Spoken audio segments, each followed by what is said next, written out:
Obviously, a lot of changeover on the offensive line. You knew that was kind of happen, but who stood out, and what do you kind of tell us about some of the new guys that are kind of filling into those spots? It's been a good spring for a lot of opportunity to mix and match. Obviously, the older kids returning, Sheridan and Davion Carter, have stood out. Obviously, the new guys coming in that have been repping between Howard and Will have done some great stuff. Some kids that have really kind of, I thought, just to name a few, we've had a lot of opportunities, but would be Nick Fattig has stepped in and played most of the spring as a one. And then Dylan Shaw has done the same a little bit, as well as Jacob Ponton, among others. And so a lot of our guys from last year's class, Holton Hendricks has done a good job for us as well. But we have a lot of opportunities there. We got some guys still not going through spring that will be in the mix as we move into the season. So we're in a good situation right now as far as having some quality depth in there. Or, I don't know if, guys really competing to start. Last year we're in a situation I felt, the five guys that were going to play were the five guys that were going to play, and that was pretty much it at the time. And so now we're in that 8 to 9 to 10 range. Howard Sampson's kind of the big name that kind of came in, but he's also a pretty big human being. Yeah. What's it been like kind of handling him, and what's he kind of been like? It's been great. He, very humble, hardworking, competitive kid. It's one of those things. No ego with him. He truly, he has a lot of talent and a very high ceiling, but it's one of those, rare combinations where he wants to be coached and he wants to be pushed. He's not a high maintenance guy. He's not an entitled kid. He's a very hard-working, competitive kid that goes out there and gets after it. So it's been a pleasure having him. It's been a pleasure in our room and coaching him. And obviously, it's one of those things. I'm looking at this wall and you got like Crabtree, a guy like that. I mean, when he stepped between the white lines, nobody worked hard as he did. And obviously, when he was the best player and the kind of talent he was, it's pretty impressive when those guys are your hardest workers and most competitive. That's a good combination. Clay, your early impression of Will, what are his strong points, and what do you want him to get better at? He, again, one of the best kids we have in our program as far as a character standpoint. I think, he's switching sides from left to right, so it's a little bit of a transition for him, which he's done a really good job. But also just position flexibility. I think Will actually has the ability to play every position, probably could play center if we need to. Probably would never go that route, but he probably could do it if we needed to. But yeah, I think that's one of his biggest deals is having the ability to be a starter, a true starter at any one of those five positions, and being willing to do it, And so he's done a great job. He's brought a lot to the unit. I think the last couple of practices have been way better than the first couple of practices, and I think it's just part of all the newness and just settling down and just kind of doing what he did to get here. And some of the young guys you touched on briefly, but where are you looking at Holton right now? Holton is going to start games at this school somewhere between the left and center and right guard. He's probably good enough at some point later in his career where he could play tackle at some point, but where he's going to play will be the inside three. With Rocky being out, as far as that, he's had to take all the reps as a two center, and I think he's going to be a really good one.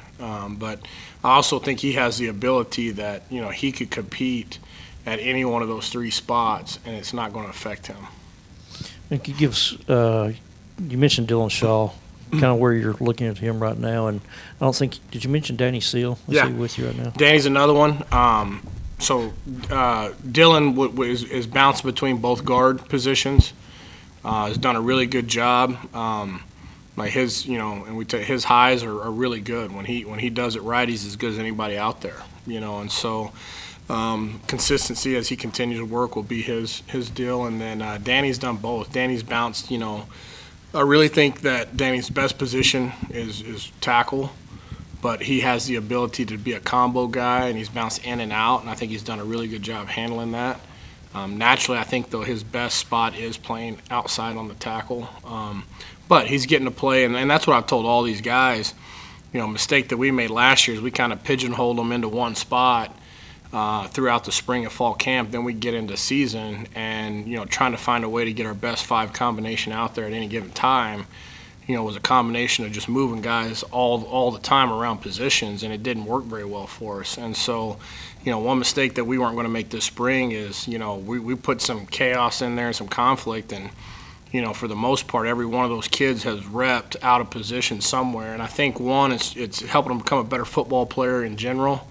But 2, it just gives us an opportunity, hey, you can and we can do this, if possibly switching the lineup based on what we're doing as far as getting guys, our best 5 guys out there. You've coached at the Power 5 level across multiple schools for years now. Are there any lessons that you try to pass on to your players that you've kind of brought with you to Tech? Yeah, I think,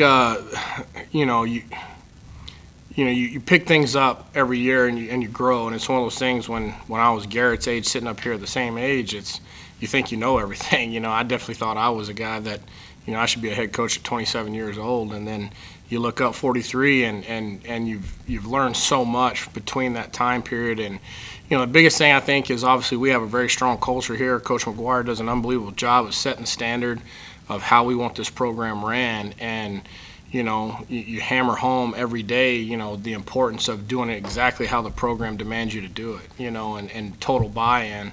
And then within your position group, there's always subcultures on the team. And so I think as I've gotten older is really trying to develop, your personal subculture, underneath the actual culture of the team to make sure that, there's complete discipline and accountability to everything that we're trying to do within the main culture. And you've had the opportunity to coach multiple draft picks across your career. Just would you explain what kind of traits separate an elite lineman that make it to that level from a good one in college? Yeah, I think, obviously it comes down to work ethic and consistency. We've been talking about that word a lot, is consistency within the program. And so we have really good kids here, but, and the guys you're talking about over there, they all had high character. They're all high work ethic guys, but, they were the guys that could consistently do their job every single day. And, I know it's a little cliche saying that, but it's real. There's a lot of guys out there that can make one big play, but they can't do it 20, 30, 40 times in a row. And the kids that I've always had success with that have gone on and had success at the next level were the ones that showed up every single day and were able to stay healthy and just do their job at a high level over a long period of time. And I got to ask, is there a single drill that your linemen absolutely hate, but you just know it makes them so much better? Well, I don't know if they single it out. I know, 2-minute drill and 3rd and long drill is always tough on the old line because, you start out, 3rd and 14 and they didn't play 1st and 2nd down, and so that makes it tough for situationals and things like that. But no, our kids, they're pretty competitive, and obviously right now, you have the whole iron sharpen iron motto going around, and we definitely have a great defensive line that we get to face day in and day out. And so, I think it's one of those things, the competitive battles we're having right now are going to make us so much better for the future. On that note, Joey talked about how that's what stood out in practice the most, really, is the battles between the O-line and the D-line. Yeah. Are there any specific players that come to mind, or instances over these first few weeks of practice where you're like, yeah, that player might have failed at that rep, but the next day or the next rep, they learned quick and came right back? They're rolling them in, they're deep right now. And so obviously number 9's been a really, really hard guy to block right now, but then you get little Reggie White, 0. I call him little Reggie because he's the first kid in college I've seen that actually can do the hump move, and so between 33 to 94, they're all in there, 51. They've done a great job on that side of the ball, and you get times there's, we got at high school, you look at Ellis Davis and Deanthus Upshaw, who are doing some great things, really doing some good stuff in their development and preparing themselves to play. But you look up in the rotation all of a sudden there with, number 33 and number 9 on their edge. It's like, ooh, we're in a bad matchup right there, and so, but in the long run, at one day, it's going to make those reps are going to be significant for those kids' development, and they're going to be so much better for it. But it's been great. Like I said, it's clearly, the battle to see who's going to win practice starts up front, and I think that's the thing that everybody knows about this game is you better be good up front on both sides of the ball if you're going to compete for championships. And it's definitely played true this spring where, like I said, if If we can find a way to get the upper hand, we usually win the drill. If they find a way to get the other upper hand, they win the drill. So, if we're going to be, if we're truly going to win up front like we want to, I mean, it's it's been a good sign so far. For sure. And then to go off of what you answered just previously about the traits between college and NFL prospects, do you see those traits in any of your guys? Yeah, I do. Like I said, this has been a really fun year. It's been a real pleasure to coach these kids. All of them are really high character kids that work extremely hard. And so all the characters I kind of just talked about earlier, there's several of them that have those. And so, if we can put together and develop them and coach them up to play the best of their ability, there'll be several of our kids have chances. So going back to kind of the competitiveness between the O-line and D-line, Shilwood tweeted yesterday, he said, "I've never witnessed a practice like that before. Curious to see if it can be replicated on Tuesday." Yeah. Did that have anything to do with the battle between the two sides and exactly what was going down? Absolutely. I really thought, starting last practice, we were off to arguably our best practice in offensive line.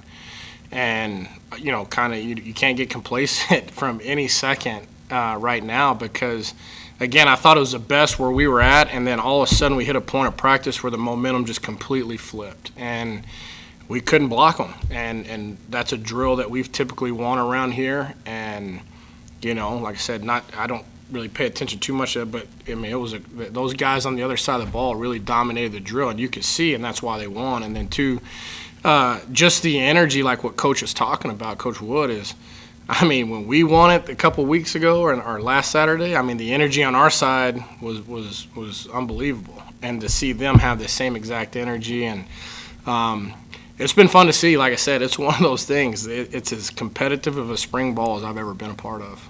Are there any guys who kind of like stood up after that practice and were like, like that didn't happen again on Tuesday? Oh, yeah. That's it's definitely a bad taste in your mouth when you got a couple days off, as far as Sunday and Monday going into the next practice. So, it happens on Tuesday, you get right back in there on Thursday and get a chance to redeem yourself. So having to sit a little bit longer, it definitely doesn't feel as good.